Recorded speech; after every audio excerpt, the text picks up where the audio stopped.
নিয়োগ বাতিল করতে হবে, কারণ ফ্যাসিস্টের দোসর এস আলমের লুটপাটের সহযোগী হিসাবে ভূমিকা পালন করেছেন। ইসলামী ব্যাংকের যিনি ব্যবস্থাপনা পরিচালক ছিলেন, সুযোগ্য ব্যবস্থাপনা পরিচালক, যাকে জোরপূর্বক পদ থেকে বাধ্য করা হয়েছে, তাকে পুনর্বহাল করতে হবে।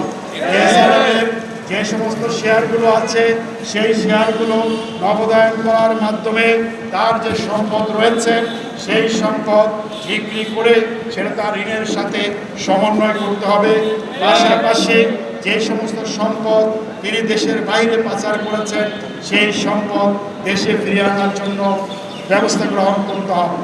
এরপরে ব্যাংক রেগুলেশন অ্যাক্টে 18 ক ধারা সংশোধন করার মাধ্যমে যারা ঋণ খেলাপি, যারা অর্থ পাচারকারী, অবৈধভাবে অন্যায়ভাবে যারা ঋণ গ্রহণ করেছে এই সমস্ত ব্যক্তিরা যাতে করে ব্যাংকের পরিচালনা পরিষদে অংশগ্রহণ করতে না পারে সেই জন্য 18 ক ধারা বাতিল করে ঋণ খেলাপি এবং ব্যাংক লুটপাটকারী যারা আছে তাদেরকে কোনোভাবে ব্যাংকের পরিচালক হওয়ার সুযোগ দেওয়া যাবে না।